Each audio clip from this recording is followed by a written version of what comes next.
Hey guys, Dirty Rob from the Gazelle Sports Dirty Herd and the West Michigan Trail Runners here with this week's video. And this is not a product review. We're going to talk about products real quickly at the end, but this is just a general important topic we're going to talk about this week with a little bit of product at the end. We're going to talk about hydration today.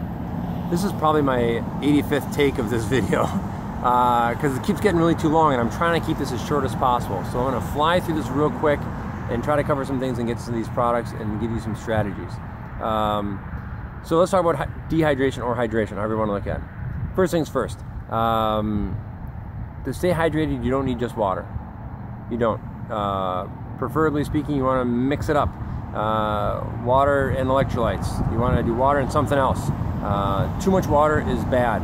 It's really hard to drink too much water, but too much water is just as bad as no water. So mix up your water with something else. Always. Good, good. Point number two, you need water. You just do. Water has to be part of the equation at some point. Your body needs it. It's a big part of your body. Look it up.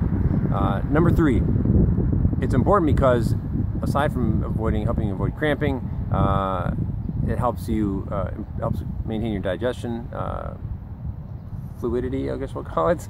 Helps maintain your cognitive functioning, which again, depending on the distance of the event you're running, where that event is, that can be really critical. You know, if you're running one of the big city marathons, your cognitive functioning is not super critical. A lot of volunteers around keeping an eye on you, probably hard to get off course.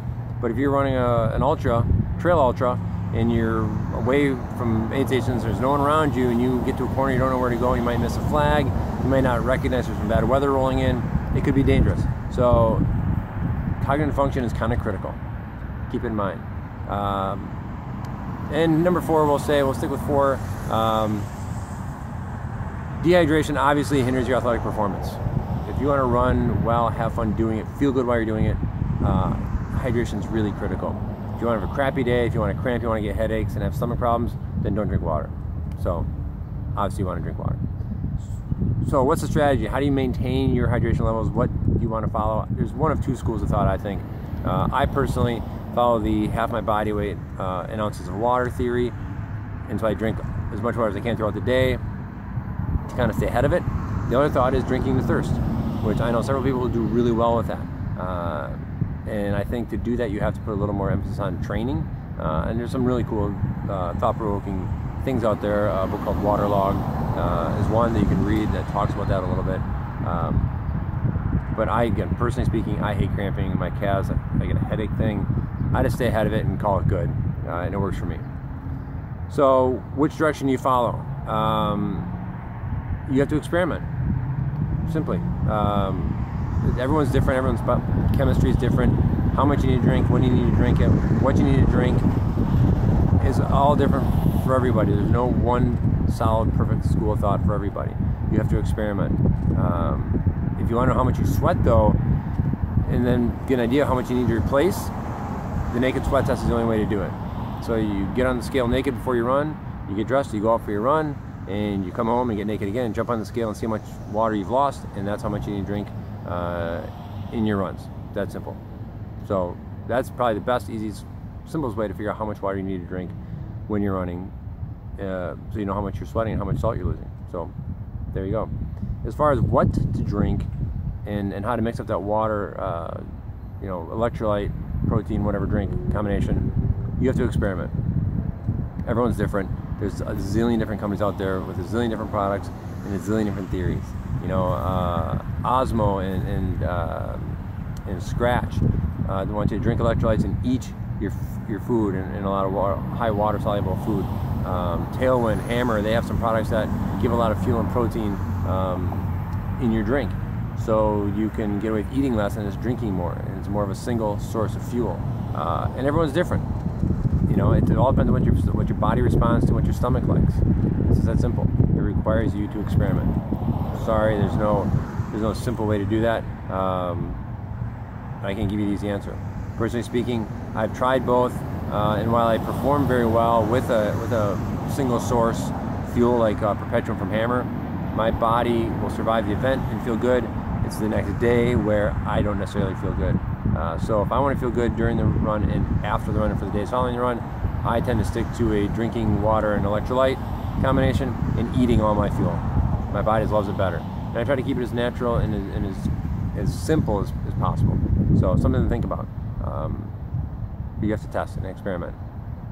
So let's talk then real quick as we're getting short on time on what to use.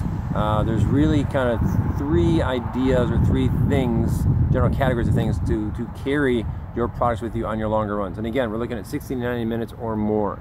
If you're running for 60 to 90 minutes, you can probably get away with, or you should be able to get away with, eating and drinking a normal diet throughout your day and not need to carry anything with you.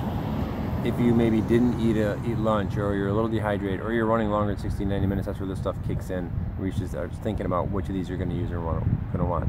So the simplest, easiest, smallest one is the classic hand bottle. And again, there are a million companies that make a million different products out there, so don't pay attention to the specific one that I have. This is the Camelback Podium bottle. Insulated, squeezes nice and easy. I like that. Little pocket to carry some gels with me. The pocket's too small to carry a phone or anything really significant, but you can get some. Ultimate Direction makes one that's a little bit bigger that you can probably carry a phone, keys, all that kind of stuff in it. Everyone's different. You can get odd shaped bottles and such, but the hand bottle is nice because it's small and it's easy and it's right in your hand. You know, the strap makes sure you don't have to physically have to hold it. You can let go. The strap will keep it on your hand. It's great. So that's my 1A option. Depending on where I run, how I run, if I'm doing loops or something, I can get away with this and just throw some fuel in the pocket of my shorts and I'm good to go. So the hand bottle, option 1.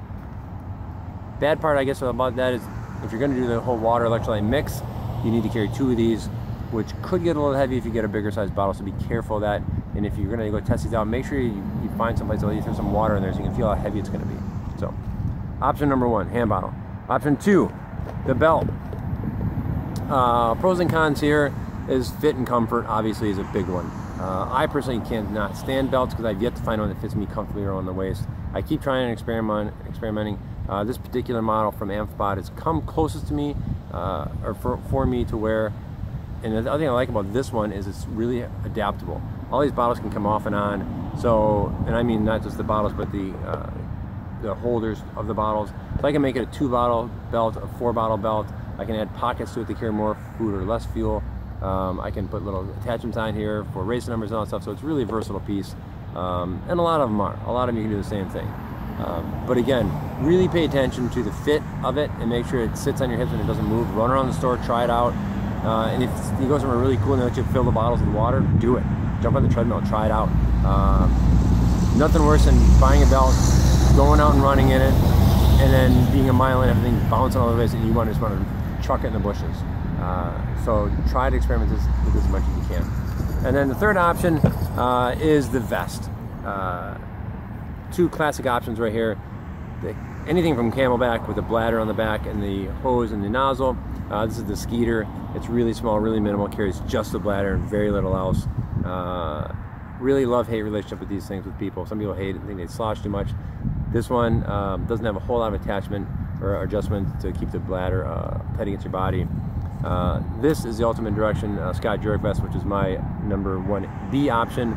Certainly if I'm running long and I'm going point to point, I've put in plenty of long runs with this and I love it. It's adaptable for a bladder in the back, like most of them are. Bottles in the front, tons of pockets to carry fuel and food.